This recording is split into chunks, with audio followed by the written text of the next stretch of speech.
ನಮಸ್ತೆ ಮಿತ್ರರೇ, ಇವತ್ತು ಒಂದು ಸ್ಫೂರ್ತಿದಾಯಕವಾದ ವಾಕ್ಯದೊಂದಿಗೆ ನಮ್ಮ ಈ ವಿಡಿಯೋವನ್ನು ಶುರು ಮಾಡೋಣ.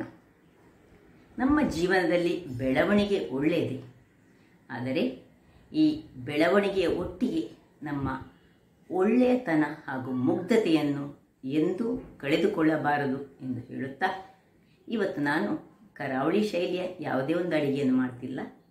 ನಮ್ಮ ಪಕ್ಕದ ರಾಜ್ಯವಾದ ಕೇರಳದ ಉನ್ನಿಯಪ್ಪಂ ಬಹಳ ಟೇಸ್ಟಿಯಾದ ಒಂದು ರೆಸಿಪಿ ಅಂತ ಹೇಳ್ಬೋದು. ಅದನ್ನೊಂದು 2-3 ದಿವಸ ಇಟ್ಟುಕೊಂಡು ತಿನ್ಬೋದು. ಅಂತಹ ಈ ರುಚಿಕರವಾದ ಉನ್ನಿಯಪ್ಪಮ್ಮನ್ನು ಅವರು ಹೆಚ್ಚಾಗಿ ತೆಂಗಿನ ಎಣ್ಣೆ ಮತ್ತು ತುಪ್ಪವನ್ನು ಮಿಕ್ಸ್ ಮಾಡಿ ಮಾಡ್ತಾರೆ, ಅಥವಾ ತುಪ್ಪದಿಂದಲೂ ಮಾಡ್ತಾರೆ. ಹಾಗಿರುವಾಗ ಈ ಒಂದು ರುಚಿಕರವಾದ ಅಡಿಗೆಯನ್ನು ಮಾಡುವ ಮೊದಲು ಯಾರೆಲ್ಲ ನನ್ನ ಚಾನಲನ್ನು ನೋಡ್ತಿದ್ದೀರಿ, ಯಾರೆಲ್ಲ ಇನ್ನೂ ಸಬ್ಸ್ಕ್ರೈಬ್ ಮಾಡಿಲ್ಲ, ದಯವಿಟ್ಟು ಸಬ್ಸ್ಕ್ರೈಬ್ ಮಾಡಿ ಸಪೋರ್ಟ್ ಮಾಡಿ ಅಂತ ಹೇಳುತ್ತಾ ಬನ್ನಿ ಈ ಉನ್ನಿಯಪ್ಪಮ್ಮನ್ನು ಹೇಗೆ ಮಾಡುವುದು ಎಂದು ನೋಡೋಣ. ನಮಸ್ತೆ ಮಿತ್ರರೇ, ಇವತ್ತು ಕೇರಳ ಶೈಲಿಯ ಒಂದು ಉನ್ನಿಯಪ್ಪಂ ಮಾಡೋಣ. ಬಹಳ ಟೇಸ್ಟಿಯಾಗಿ ಬರ್ತದೆ. ಕೇರಳದಲ್ಲಿ ಇದು ಬಹಳ ಫೇಮಸ್. ಇದಕ್ಕೆ ಬೇಕಾಗುವ ಸಾಮಗ್ರಿಗಳು ಇಲ್ಲಿ ನೋಡಿ. ಇದು ಬೆಳ್ತಿಗೆ ಅಕ್ಕಿ, ದೋಸೆ ಅಕ್ಕಿ ಸಾಕ್ತದೆ ನಮಗೆ. ಯಾವ ಸಾಕ್ತದೆ? ರಾ ರೈಸ್ ನಾನು ಇದೊಂದು 150 ಗ್ರಾಮ್ಸ್ನಷ್ಟು ತೆಗೆದುಕೊಂಡಿದ್ದೇನೆ. ಮತ್ತು ಒಂದು 100 ಗ್ರಾಮ್ಸ್ನಷ್ಟು ಬೆಲ್ಲ ತೆಗೆದುಕೊಂಡಿದ್ದೇನೆ. 5-6 ಏಲಕ್ಕಿಗಳು ಮತ್ತು ಸ್ವಲ್ಪ ಅವಲಕ್ಕಿ ತೆಗೆದುಕೊಂಡಿದ್ದೇನೆ ನಾನು. ಇಲ್ಲಿ ಅವಲಕ್ಕಿಯನ್ನು ನಾವು ಸ್ವಲ್ಪ ನೀರು ಹಾಕಿ ಇದನ್ನು ಸ್ವಲ್ಪ ತೊಳೆದುಕೊಂಡು ನೀರು ಹಾಕಿ ಇಟ್ಕೊಳ್ಳೋಣ. ಇನ್ನು ಸ್ವಲ್ಪ ಎಳ್ಳು, ಕಪ್ಪು ಎಳ್ಳು ಅಥವಾ ಬಿಳಿ ಎಳ್ಳು ಆಗ್ತದೆ.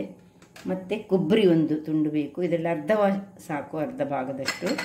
ಮತ್ತು 2-3 ಬಾಳೆಹಣ್ಣು. ಅದು ಮೈಸೂರು ಬಾಳೆ ಆದರೆ ಬಹಳ ಚೆನ್ನಾಗಿ ಬರ್ತದೆ. ಈಗ ಮೊದಲಿಗೆ ನಾವು ಗ್ಯಾಸನ್ನು ಉರಿಸಿಕೊಳ್ಳೋಣ. ಅದರಲ್ಲಿ ಬೆಲ್ಲವನ್ನು ನೀರು ಮಾಡಿಕೊಳ್ಳೋಣ. ಬೆಲ್ಲ ನೀರು ಈಗ ನಮಗೆ ಬೇಕು. ಒಂದು 100 ಗ್ರಾಮ್ಸ್ನಷ್ಟು ಬೆಲ್ಲ ಒಂದು ನೀರು ಮಾಡಿ, ಅದು ಸಿಹಿಯಾಗಿ ಬಂದರೆ ಬಹಳ ಚೆನ್ನಾಗಿ ಬರ್ತದೆ. ಅದು ನೀರಾಗಲಿ ಬೆಲ್ಲ, ಆಮೇಲೆ ನಮ್ಮ ಕೆಲಸ. ವೀಕ್ಷಕರೇ, ಇಲ್ಲಿ ನೋಡಿ, ಬೆಲ್ಲ ಒಳ್ಳೆ ನೀರಾಯಿತು. ಈಗ ಇದನ್ನು ನಾವು ಆಫ್ ಮಾಡಿಕೊಳ್ಳೋಣ. ಸ್ವಲ್ಪ ತಣ್ಣಗೆ ಆಫ್ ಮಾಡಿಕೊಂಡು ತಣ್ಣಗಾಗಲಿ ಬಿಡೋಣ. ಈ ನೀರಿನಲ್ಲಿ ಈಗ ನಾವೀಗ ಗ್ರೈಂಡ್ ಮಾಡಲಿಕ್ಕೆ ಉಂಟು. ಹಾಗಾಗಿ ಇದು ಸ್ವಲ್ಪ ತಣ್ಣಗಾಗಬೇಕು, ಇಷ್ಟು ಬಿಸಿ ಬೇಡ ನಮಗೆ. ವೀಕ್ಷಕರೇ, ಇಲ್ಲಿ ನೋಡಿ, ಇದರದ್ದು ನೀರು ತಣ್ಣಗಾಗಿದೆ. ಈಗ ಒಂದು ಮಿಕ್ಸಿ ಜಾರನ್ನು ತೆಗೆದುಕೊಳ್ಳೋಣ. ಮಿಕ್ಸಿ ಜಾರ್ನಲ್ಲಿ ನಾವು ಮೊದಲಿಗೆ ಈ ಬಾಳೆಯ ಹಣ್ಣನ್ನು ಕಟ್ ಮಾಡಿಟ್ಕೊಂಡದನ್ನು ಮತ್ತು ಈ ಅವಲಕ್ಕಿಯನ್ನು ನಾನು ತೊಳೆದು ಇದನ್ನು ಇಟ್ಟುಕೊಂಡಿದ್ದೇನೆ. ಇದನ್ನು ಸ್ವಲ್ಪ ಹಾಕ್ಕೊಳ್ತಿದ್ದೇನೆ.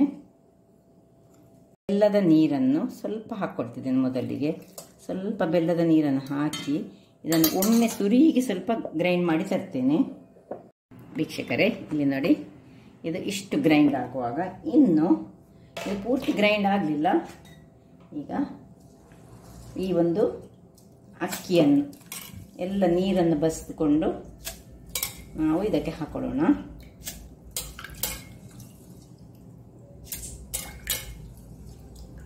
ಇನ್ನು ಈ ಏಲಕ್ಕಿಯನ್ನು ಮತ್ತೆ ಸಹ ಪುಡಿ ಬೇಕಿದ್ರೆ ಹಾಕ್ಬೋದು, ಅಥವಾ ಏಲಕ್ಕಿಯ ಇಡೀ ಇದನ್ನೇ ಇದರಲ್ಲಿ ಹಾಕೊಂಡು ಗ್ರೈಂಡ್ ಮಾಡ್ಕೊಳ್ಳೋಣ. ಇದಕ್ಕೆ ಉಳಿದ ಬೆಲ್ಲದ ನೀರನ್ನು ಎಷ್ಟೆಷ್ಟು ಬೇಕು, ಸ್ವಲ್ಪ ದಪ್ಪ ಬೇಕು ನಮಗೆ ಹಿಟ್ಟು, ತುಂಬ ನೀರಾಗಬಾರ್ದು. ಸ್ವಲ್ಪ ಹಾಕ್ಕೊಂಡು ನಾವು ಗ್ರೈಂಡ್ ಮಾಡಿ ತರ್ತೇನೆ ನಾನೀಗ. ವೀಕ್ಷಕರೇ, ಇಲ್ಲಿ ನೋಡಿ, ಬೆಲ್ಲದ ನೀರನ್ನು ಹಾಕ್ಕೊಂಡು ಚೆನ್ನಾಗಿ ಗ್ರೈಂಡ್ ಮಾಡಿ ಒಳ್ಳೆ ಫೈನಾದ ಪೇಸ್ಟ್ ಆಗಿ ಬಂತು ನೋಡಿ. ಈಗ ಇದನ್ನೊಂದು ಒಳ್ಳೆ ಡ್ರೈ ಆದ ಪಾತ್ರೆಗೆ ಶಿಫ್ಟ್ ಮಾಡ್ಕೊಳ್ಳೋಣ.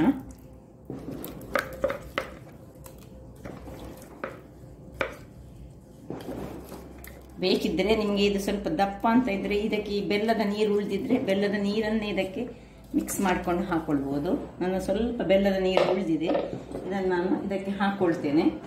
ಅದರ ಮೊದಲು ಸ್ವಲ್ಪ ಉಪ್ಪನ್ನು, ಸ್ವಲ್ಪ ಎಷ್ಟು ರುಚಿಗೆ ತಕ್ಕಷ್ಟು ಉಪ್ಪನ್ನು ಹಾಕೊಳ್ಳೋಣ. ಮತ್ತು ಉಳಿದ ಬೆಲ್ಲದ ನೀರು ಗಾಳಿಸಿಕೊಂಡೇ ಹಾಕ್ಕೊಳ್ಬೇಕು.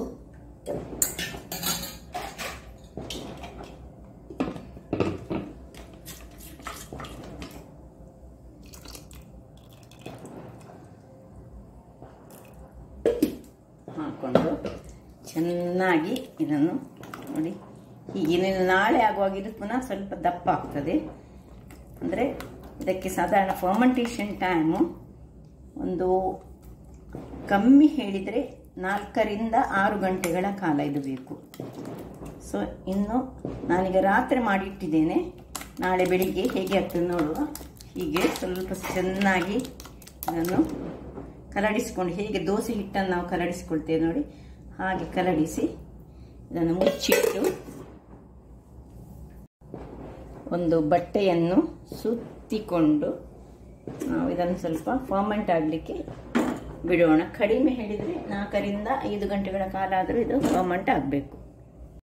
ವೀಕ್ಷಕರೇ, ಇಲ್ಲಿ ನೋಡಿ, ನಿನ್ನೆ ರಾತ್ರಿ ನಾನು ಇಟ್ಟಿದ್ದೇನೆ, ಇವತ್ತು ಬೆಳಿಗ್ಗೆ ಬೇಗನೆ ತೆಗೆದು ಮಾಡ್ತಿದ್ದೇನೆ. ನಾವೀಗ ಉನ್ನಿಯಪ್ಪಂ ಮಾಡ್ತಿದ್ದೇವೆ. ನೋಡಿ ಹೇಗೆ ಬಂದಿದೆ, ಒಳ್ಳೆ ನೆಂದಿದೆ ಸಹ. ಹೇಗೆ ಬಂದಿದೆ ನೋಡಿ, ಬಬಲ್ಸ್ ಎಲ್ಲ ಬಂದು ಉಂಟು. ಈಗ ನಾವು ಇದಕ್ಕೆ ಈ ಸ್ವಲ್ಪ ಎಳ್ಳನ್ನು ಸೇರಿಸೋಣ. ಮತ್ತು ಇಲ್ಲಿ ನಾನು ಇದನ್ನು ಸಣ್ಣದಾಗಿ ಹೆಚ್ಚಿಟ್ಕೊಳ್ತೇನೆ. ಹೆಚ್ಚಿಟ್ಟುಕೊಂಡು ನಿಮಗೆ ತೋರಿಸ್ತೇನೆ. ಇದನ್ನು ಫ್ರೈ ಮಾಡಲಿಕ್ಕೆ ಉಂಟು. ವೀಕ್ಷಕರೇ, ಇಲ್ಲಿ ನೋಡಿ, ಒಂದು ಸಣ್ಣ ಬಾಣಲೆಯನ್ನು ಇಟ್ಟು ಅದಕ್ಕೆ ಸ್ವಲ್ಪ ತುಪ್ಪವನ್ನು ಹಾಕೊಳ್ತಿದ್ದೇನೆ. ತುಪ್ಪದಲ್ಲಿ ನೋಡಿ, ಇದು ಕಟ್ ಮಾಡಿಕೊಂಡಂತ, ಹೀಗೆ ಕಟ್ ಮಾಡಿದ್ದೆ ನಾನು. ಇದನ್ನು ಹಾಕೊಳ್ಳೋಣ. ಸ್ವಲ್ಪ ಎಷ್ಟು ತುಪ್ಪ ಬೇಕು ಅಂತ ಅದನ್ನು ಸ್ವಲ್ಪ ಫ್ರೈ ಆಗಬೇಕದು. ಇದು ನಾನು ಕೊಬ್ಬರಿ ತೆಗೆದುಕೊಂಡಿದ್ದೇನೆ, ಅದರಿಂದಾಗಿ ತುಂಬ ಫ್ರೈ ಆಗಬೇಕಂತ ಏನಿಲ್ಲ. ಸ್ವಲ್ಪ ಫ್ರೈ ಆಗಲಿ. ವೀಕ್ಷಕರೇ ನೋಡಿ, ಒಳ್ಳೆ ನಾನು ಇದನ್ನು ಫ್ರೈ ಮಾಡಿಕೊಂಡಿದ್ದೇನೆ. ನಿಮ್ಗೆ ಇಷ್ಟು ಬ್ಲ್ಯಾಕ್ ಆಗಬೇಕಿದ್ರೆ, ಸ್ವಲ್ಪ ಬಿಳಿ ಇರಬೇಕಿದ್ರೆ ಬಿಳಿಯನ್ನೇ ಇಟ್ಕೊಳ್ಬೋದು. ಇದು ನಂದು ಡ್ರೈ ತೆಂಗಿನಕಾಯಿ ಆದ್ದರಿಂದಾಗಿ, ಕೋಪುರ ಆದ್ದರಿಂದಾಗಿ ಇಷ್ಟು ಇದಾಯಿತು. ಇದನ್ನು ಇದಕ್ಕೆ ಹಾಕೊಳ್ಳೋಣ. ಅಥವಾ ನೀವು ಹಸಿ ತೆಂಗಿನಕಾಯಿಯನ್ನು ಸಹ ಹೀಗೆ ಫ್ರೈ ಮಾಡಿ, ತುಪ್ಪದಲ್ಲಿ ಮಾತ್ರ ಫ್ರೈ ಮಾಡಬೇಕು. ಇದನ್ನು ಮಾಡುವಾಗ ಬಹಳ ಚೆನ್ನಾಗಿ ಬರ್ತದೆ. ಇದಕ್ಕೆ ಸೇರಿಸ್ಕೊಂಡಿದ್ದೇನೆ. ಇಲ್ಲಿ ಎಳ್ಳು ಹಾಕಿದ್ದೇನೆ. ಮತ್ತು ಇಷ್ಟ ಆಗುವಾಗ ಇಲ್ಲಿ ನಾವು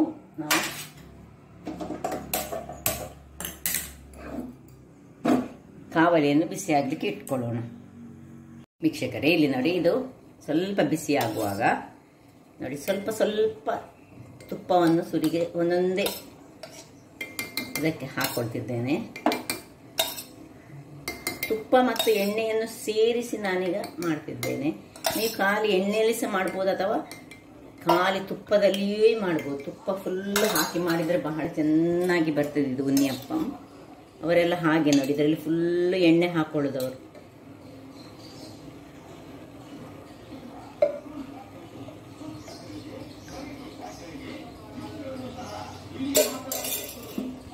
ಈಗ ಒಂದು ಸ್ವಲ್ಪವೇ ನೋಡಿ, ಸುರಿಗೆ ನಡುವಲ್ಲಿ ಹಾಕೊಳ್ಳೋಣ.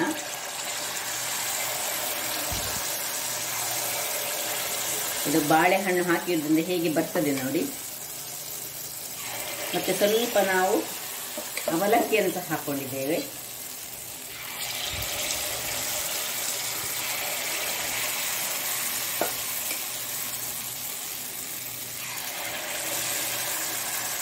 ಈಗ ಹೀಗೆ ಇರಲಿ. ಸ್ವಲ್ಪ ಹೊತ್ತಲ್ಲಿ ಅದಷ್ಟಕ್ಕೆ ಅದನ್ನು ನಾವು ಅಡಿಮೇಲೆ ಮಾಡ್ಕೊಳ್ಳೋಣ. ಸ್ವಲ್ಪ ಕಾಯಿಲೆ ಅದು. ವೀಕ್ಷಕರೇ, ಇಷ್ಟ ಆಗುವಾಗ ನೋಡಿ, ಒಂದೊಂದನ್ನು ನಾವು ಹೀಗೆ ಅಲ್ಲಿಗೆ ಅಡಿಮೇಲೆ ಮಾಡಿಕೊಳ್ಳೋಣ. ನೋಡಿ ಹೇಗೆ ಕಲರ್ ಬಂದಿದೆ ನೋಡಿ. ಇದು ಬಾಳೆಹಣ್ಣು ಹಾಕೋದ್ರಿಂದಾಗಿ ಬಹಳ ಸ್ಮೂತಾಗಿ ಬರ್ತದೆ.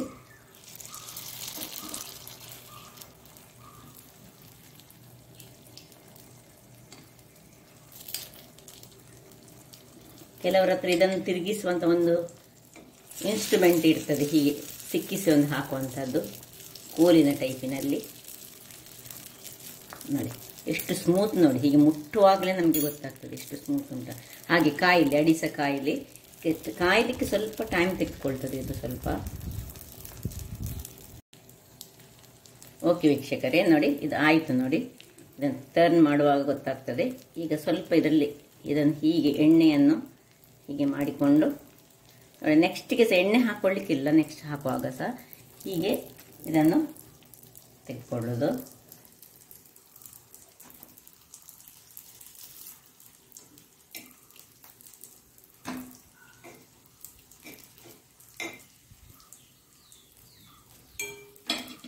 ನೋಡಿ, ಎಣ್ಣೆ ಅದರಲ್ಲೇ ಎಷ್ಟು ಉಳಿತದೆ ನೋಡಿ.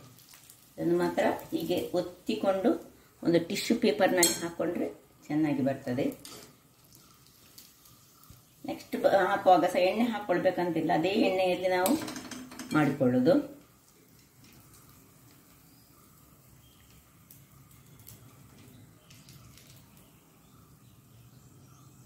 ನೋಡಿ ಎಷ್ಟು ಎಣ್ಣೆ ಉಂಟು ನೋಡಿ, ಅದೇ ಎಣ್ಣೆಯಲ್ಲಿ ಇನ್ನೊಮ್ಮೆ ನಾನು ಹಾಕೊಳ್ತಿದ್ದೇನೆ ನೋಡಿ. ಉರಿ ದೊಡ್ಡದಿರ್ಬೇಕು ಸುರಿಗೆ.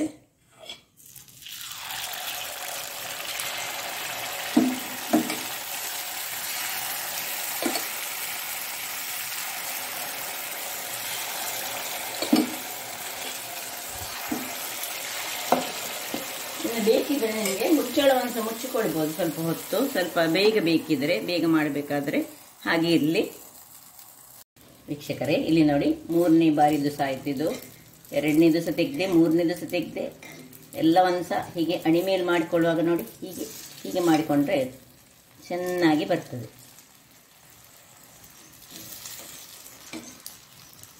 ಇದು ಆಗ್ತಾ ಇಲ್ಲಿ, ಇದು 3ನೇ ಬಾರಿದು. 2ನೇ ಬಾರಿ ಸಹ ನಾನು ತೆಗೆದುಕೊಂಡೆ. ಇಲ್ಲಿ ನೋಡಿ ಹೇಗೆ ಬಂದಿದೆ ನೋಡಿ, ಎಷ್ಟು ಸ್ಮೂತಾಗಿ ನೋಡಿ. ಹೀಗೆ ಮಾಡುವಾಗ ನಮಗೆ ಒಳಗೆ ಹೇಗೆ ಬಂದಿದೆ ನೋಡಿ. ಇದು ಬಾಳೆಹಣ್ಣಿನ ಕಲ್ಲರೇ ಇದರಲ್ಲಿ ಉಂಟು. ಹಾಗಿರುವಾಗ ನೋಡಿದ್ರಲ್ಲ ವೀಕ್ಷಕರೇ, ಎಷ್ಟೊಂದು ಸುಲಭ ವಿಧಾನದಲ್ಲಿ ವಿವಿಧ ರೀತಿಯ ನಾವು ಖಾದ್ಯಗಳನ್ನು ಒಂದು ಅಕ್ಕಿಯಲ್ಲಿ ಮಾಡಬಹುದಂತ ನಮಗೆ ಗೊತ್ತಾಯಿತು. ಹಾಗಿರುವಾಗ ನನ್ನ ಈ ಕುಕಿಂಗ್ ಚಾನಲ್ ನಿಮಗೆ ಇಷ್ಟ ಆದರೆ ಬೋಳೂರು ಸುವರ್ಣ ಚಾನಲನ್ನು ಲೈಕ್ ಮಾಡಿ, ಶೇರ್ ಮಾಡಿ ಹಾಗೂ ಸಬ್ಸ್ಕ್ರೈಬ್ ಮಾಡಿ. ಹಾಗೂ ನನ್ನ ಇನ್ಸ್ಟಾಗ್ರಾಮ್ ಪೇಜನ್ನು ಫಾಲೋ ಮಾಡಿ. ಧನ್ಯವಾದಗಳು.